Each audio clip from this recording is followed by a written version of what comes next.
अभी हम जा नहीं पाएंगे। तो दाऊ जी ने कहा ठीक है तुम अपनी द्वारिका को संभालो। मैं चला, दाऊ जी महाराज वहां से चल देते हैं और कहते हैं कि वृंदावन में ही अब हमारी गर्मी की छुट्टियां मनेगी, यानी 2 महीने के लिए मैं जा रहा हूँ। मधु माधव चैत वैशाख ये 2 महीने मेरे वहीं वृंदावन में गुजरेंगे। 2 मास तत्र चाम श्री मधु माधव में महाराज अब मैं जा रहा हूँ। वो पहुंच जाते हैं वृंदावन। ब्रजवासियों के आनंद का पारावार नहीं रहता। खूब बढ़िया स्वागत करते हैं दाऊ जी महाराज का, उनको खिलाते हैं पिलाते हैं, बढ़िया आसन देते हैं, विश्राम करते हैं, परस्पर हाल चाल होती है। और सुबह का समय हुआ तो दाऊ जी महाराज ने कहा कि भैया चलो चलते हैं नदी किनारे खेल खेलने। कहा चलो, वृंदावन तो था ही, श्री राम वृंदावन गए दोनों। जो है ये दाऊ जी महाराज जितने ब्रजवासी थे माने ग्वाल कुमार थे, सब जो है जाते हैं और वहां पर जो है खेलते खेलते एकदम पसीना हो जाता है, गर्मी के मारे तरबतर हो जाता है। तो जितने वाले थे सबने कहा कि गाँव भैया चलो यमुना में स्नान किया जाए क्योंकि गर्मी बहुत ज्यादा है। कहा बात तो सही है तुम्हारी, लेकिन अब उतनी दूर कौन चले, यमुना को ही यही बुला लेते हैं, यमुना को यही बुला लेते हैं। तो ग्वालों ने कहा ऐसा कैसे, कहा तुरंत बुला रहे हैं, तुरंत आदेश दिए कि यमुने इधर आओ। जो है बुलाते हैं, अभी यमुना नहीं आती तो क्रुद्ध हो गए दाऊ जी महाराज, क्रुद्ध हो गए और डांटते हैं, पापी तुम मामज्ञाय यन्नायासि मया हुता। अरे तुम मेरी अवज्ञा कर रही हो, मया हुता मन मेरे द्वारा बुलाए जाने पर तुम आ नहीं रही हो। जो है अब तेरा अस्तित्व ही समाप्त कर दूंगा, जो इस प्रकार से कह रही है। दाऊ जी महाराज ने तुरंत हलमुसल संभाल के जो ही तुरंत हलमुसल दिखाया, तुरंत यमुना जी कांप उठी, प्रकट होकर के चरणों में गिर पड़ती है। राम राम महाबाहो न जाने तव विक्रमम, राम राम महाबाहो न जाने तव विक्रमम। यस्यैकांशेन विधृता जगती जगतः पते, राम राम महाबाहो न जाने तव विक्रमम, राम राम महाबाहो न जाने तव विक्रमम।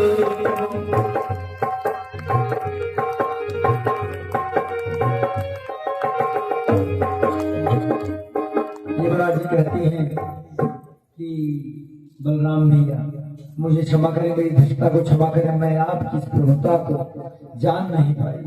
सच बात तो ये थी कि यमुना जी अगर ऐसे घर घर जाएं स्नान कराने के लिए फिर का तो कल्याण हो चुका, मैं आपकी इस प्रभुता को जानती नहीं थी।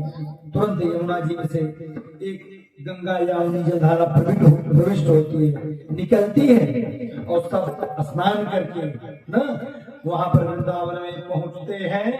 और बलराम जी अपने पराक्रम का परिचय दिए। आज भी आप जाएंगे उस स्थान पर तो यमुना जी वो वक्रता ये बता रही है, वक्रता बता रही है कि यहीं पर बलराम जी को क्रोध आया, वहां पर इनकी धारा एकदम टेढ़ी हो गई है, टेढ़ी हो गई, वक्र हो गई है। इधर द्वारिका में दाऊ जी जब तक थे तब तक ये कोई जरूरी थोड़े है कोई आपको आगे देखे। एक पौंड्रक नाम का राजा था, वो क्या था, स्वयं को भगवान सिद्ध करके जो है वो जनता को उल्लू बनाने के काम कर रहा था। वो चाहता था कि मेरी भूमिका राज्य में समाज में बढ़ जाए ना। तो वो क्या करता था कि नकली भगवान बन गया, नकली गरुड़ बनवा लिया, नकली जो है सुदर्शन बनवा लिया, इस प्रकार से जिससे जनता में हम पूजे। कहा देखिए वो वासुदेव सही नहीं है, असली हमें हमारी पूजा करो। काशीराज ने कहा देखो ये तो बात बड़ी अच्छी है, चढ़ावा आने लगा, कमाई बढ़ने लगी। काशीराज ने कहा देखो कमाई और बढ़ जाएगी, इसमें थोड़ा सा मेहनत करनी होगी। कहा क्या, कहा देखिए जो वासुदेव कृष्ण हैं वास्तव में उनके पास एक धमकी भरा पत्र लिख के भेज दो आज कि तू यहाँ से निकल जा, असली भगवान मैं अवतरित हुआ हूँ और अन्यथा तुझे दंड का भागी बनना पड़ेगा। और वो स्थान छोड़ के भाग जाएंगे और फिर हम पूछेंगे आराम से, कोई टेंशन की बात नहीं रहेगा। जो भी माल आएगा आधा तुम्हारा आधा मेरा। इस प्रकार से काशीराज और पौंड्रक जी में समझौता होता है। और पत्र पौंड्रक ने क्या किया, लिख करके भेज दिया और पत्र वहां पर ले जा करके देता है द्वारिका में। तो पत्र को लेकर के उद्धव जी महाराज देखते हैं पत्र को पढ़ते हैं और पढ़ने के बाद हंसे खूब। भगवान ने कहा क्या बात है उद्धव जी? कहा अरे महाराज क्या लिखा है, असली भगवान हम आज प्रकट हुए हैं, वो आज दूसरी के तुम नकली हो गए हो। अब तुम स्थान छोड़ के भाग जाओ, नहीं तो तुम्हारा किसी भी प्रकार से कल्याण होना संभव नहीं है। इस प्रकार से जो है की बातों को सुन करके भगवान को खूब हंसी आई और वो उसने कहा था कि हम कल आएंगे। भगवान ने उल्टा जवाब दिलवा दिया, जो पत्र लेके आया था दिलवा दिया। भगवान ने उससे कहा कि जाओ कह देना कि भगवान को आने की जरूरत नहीं है, मैं खुद आऊंगा उनसे मिलने, कल आ रहा हूं, जाकर के बता देना। दूसरे दिन भगवान श्री कृष्ण क्या करते हैं, भगवान श्री कृष्ण स्वतः वो तैयार होते हैं और तैयार होकर के वो जाते हैं और देखते हैं वहां की स्थिति कि ये तो बड़ा अच्छा रूप बनाया। अब जब भगवान पहुंच रहे हैं नगर सीमा में तो क्या स्थिति बनती है। काशीराज कहता है पौंड्रक से महाराज अरे वो कृष्ण आ गया है। तो तुरंत जो है वो अपना खटका दबाता है, गरुड़ जी पर बैठ करके उड़ने लगता है। दूसरा खटका दबाया, दूसरी बटन दबाई, हाथ में सुदर्शन चक्र आ गया। अब भगवान ने जब ये व्यवस्था देखी तो भगवान बड़े प्रसन्न हुए, खूब हंसे। भगवान ने कहा कि किया तो खूब बढ़िया व्यवस्था है, ये तो वास्तव में हमारा स्वरूप ले ही लिया, लेकिन इस स्वरूप को पाने के लिए इसने बड़ा चिंतन किया होगा मेरा महाराज, बड़ा चिंतन किया होगा। तो अब इसको असली रूप मैं प्रदान करता हूँ, असली रूप प्रदान।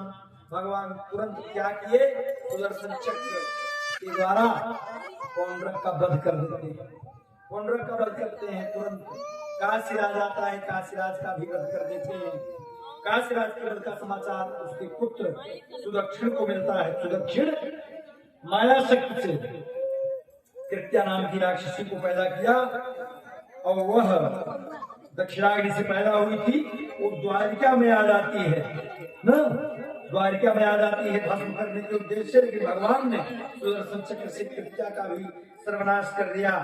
इस प्रकार से बाद में काशीपुरी को भी आदेश देते हैं, काशीपुरी भी भस्म हो जाती है। बोले श्री रामचंद्र भगवान जय। अब एक बार की बात है कि नारद जी ने सोचा, नारद जी सोच रहे हैं कि हम देखें कि हमारे प्रभु 16,108 पत्नियां हैं, इतनी पत्नियों के बीच में कैसे रहते हैं। माने सुखर मूर्तबाइया था, तेल रख के मूर्तबाइया था। भगवान को ये विचारधारा नारद जी को हुई। नारद जी ने सोचा, नारद जी ने कहा चलते हैं। आकर के तुरंत भगवान तो सर्वांतर्यामी हैं, कौन किस भाव से आया है भगवान सब जानते। तो आए नारद जी, देखे अब भगवान के स्वरूप भगवती रुक्मिणी के कक्ष में। मान लीजिए भगवान उठे हैं, ध्यान कर रहे हैं, आगे बढ़ गए सत्यभामा के कमरे में। वहां पर जैसे भगवान दातुन कर रहे हैं, कहीं पर मुख धो रहे हैं, कहीं पर चाय पी रहे हैं, नाश्ता मिला है, कर रहे हैं। अलग अलग रूपों में देखा। जब अलग अलग रूपों में देखा तो नारद जी घबरा गए, राम राम, ये तो हम सोचे कुछ और थे, यहाँ तो कुछ और दिखाई पड़ रहा है। तुरंत देवर्षि नारद आ गए, भगवान से प्रणाम किए। कहा महाराज मैं तो घबरा ही गया। कहा अरे तुम क्यों घबरा नहीं जाओगे, अरे 4 मूल वाले जो तुम्हारे पिताजी हैं, 4 सर वाले, उनके सिर चक्कर खा जाते हैं, तो तुम्हारी क्या बुनियाद है। माखिद माने पुत्र, माखिद अरे पुत्र, कष्ट मत करो, कोई चिंता मत करो, प्रेम से भजन करो। देवर्षि नारद भगवान की उन अद्भुत लीलाओं का स्मरण करते हुए पुनः वहां से प्रस्थान करते हैं न। ब्रह्म मुहूर्त में भगवान का ये नियम है, जागते हैं, जल से नेत्रों को प्रक्षालित करते हैं, प्रसन्न मुद्रा में अपने आत्म ज्योति स्वरूप का ध्यान करते हैं। देखिए अब यहाँ आ गया प्रामाणिकता, हमने कल थोड़ा बताया था, चर्चा भी हुई थी, पंडित जी लोग भी थे, तमाम विद्वजन हैं। ये शिव और राम के विषय में श्री कृष्ण जी अपने आत्म स्वरूप का ध्यान करते हैं। अब भगवान भोलेनाथ राम के ही स्वरूप का ध्यान करते हैं कि राम ही हमारे सब कुछ है। राम के ही कारण सती का परित्याग किया। सती जी को कथा सुनने का परम लाभ मिला था, बहुत अवसर मिला था। सती जी ने कथा नहीं सुनी, परिणाम क्या होता है सामने मिला आपको। तो वही चीज यहाँ पर बतलाते हैं कि भगवान अपने आत्म स्वरूप का वहां पर ध्यान किए ना। अब इस प्रकार से सुखदेव जी ने कहा कि राजन, पांडव ने राजसूय यज्ञ का आयोजन किया। उस यज्ञ में एक समस्या खड़ी हुई कि प्रथम हम किसका पूजन करें। तो उसमें सामूहिक निर्णय होता है कि द्वारकाधीश भगवान कृष्ण की ही प्रथम पूजा किया जाए, बढ़िया रहेगा। और नाम तो सहदेव ने प्रस्तावित किया और भीष्म पितामह ने पक्की मुहर लगा दी। जब भीष्म पितामह मुहर लगा देंगे तो राष्ट्रपति है, उनके सामने कौन किसकी चलेगी। बाबा भीष्म ने उनका अनुमोदन किया, सभी ने स्वीकृति दिया।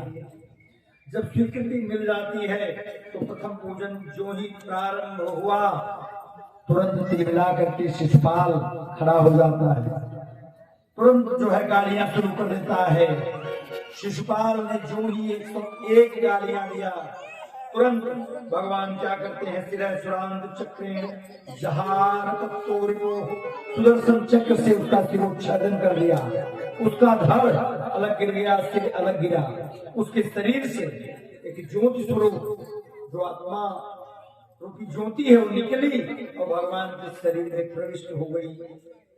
इस प्रकार से राजसूय यज्ञ बड़े धूमधाम से होता है। परीक्षित से भगवान सुखदेव कहते हैं कि भगवान के निसंदेह अनंत चरित्र हैं, अनंत कथाएं हैं। अनंत कथाएं भगवान की हैं, जान क्यों? राम अनंत अनंत गुण अमित कथा विस्तार, सुनिया आश्चर्य जनमाने हैं जिनके विमल विचार।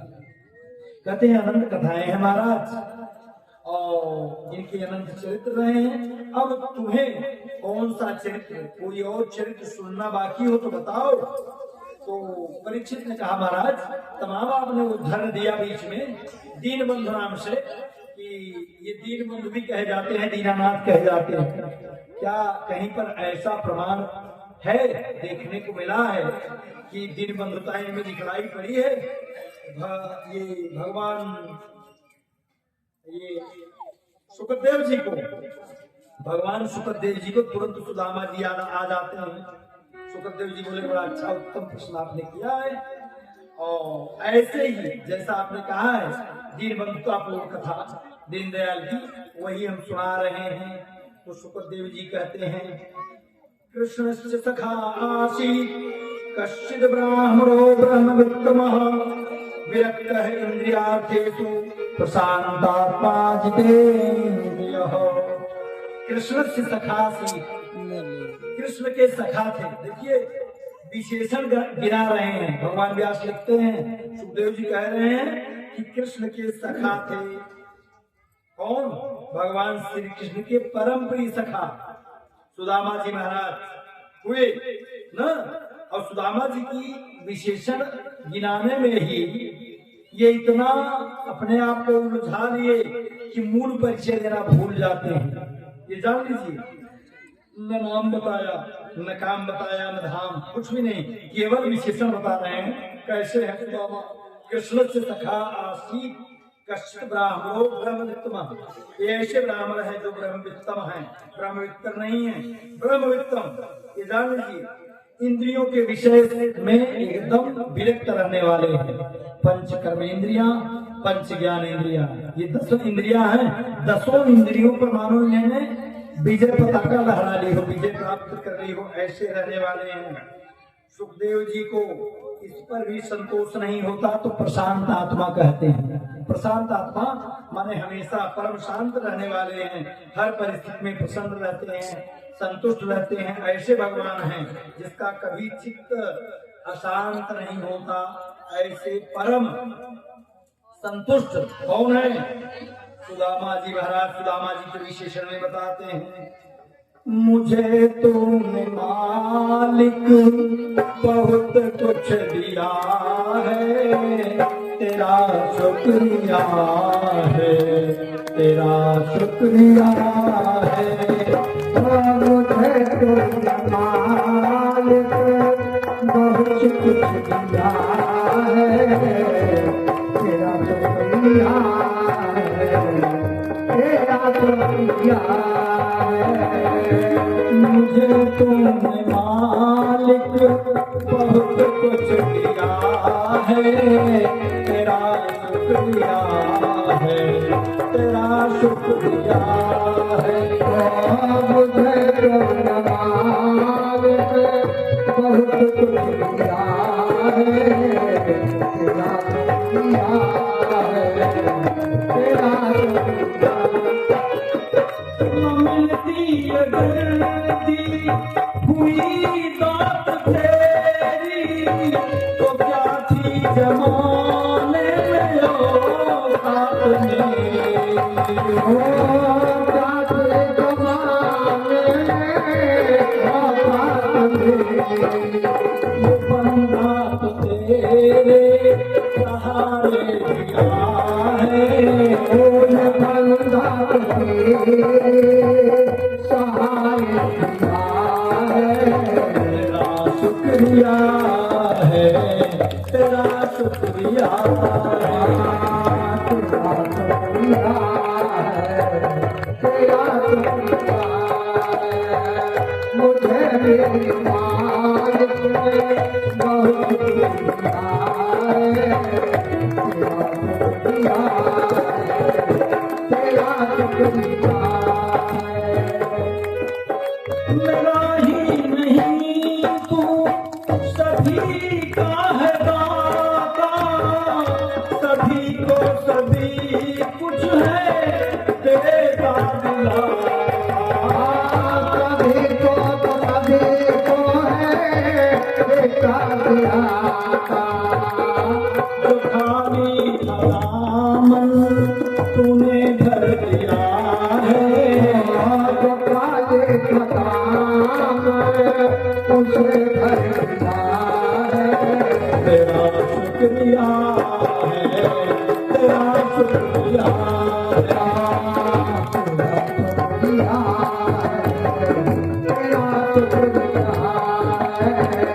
मुझे मेरे मालिक ने बहुत कुछ दिया है, तेरा शुक्रिया है, तेरा शुक्रिया है।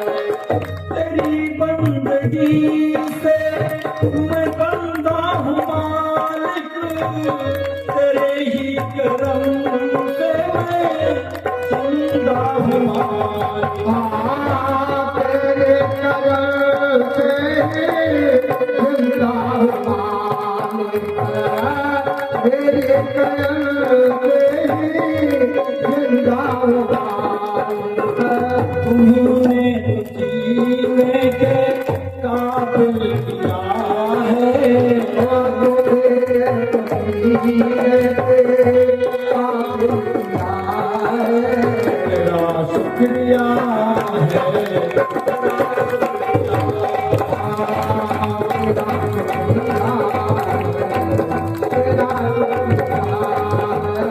मुझे तुमने मालिक बहुत कुछ दिया है, मुझे तुमने मालिक बहुत कुछ दिया है, तेरा शुक्रिया है, तेरा शुक्रिया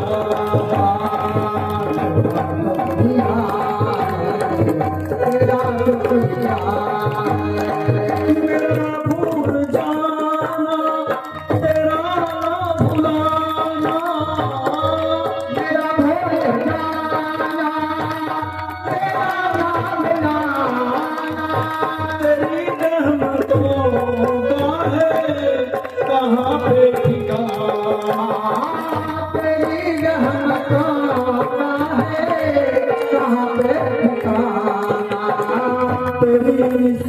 मोहब्बत में पागल किया है,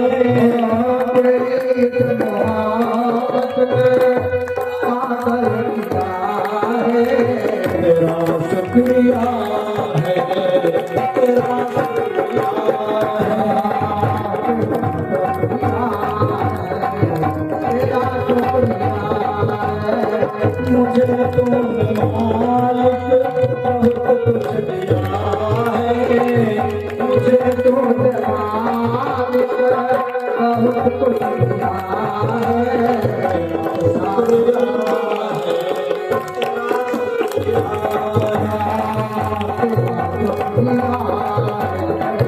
तेरा शुक्रिया है, मुझे तूने मालिक बहुत कुछ दिया है, तेरा शुक्रिया है, तेरा शुक्रिया। बोली भगवान की जय। अब आगे फिर विशेषण गिना रहे हैं, विशेषण गिना रहे हैं। जितेंद्रिय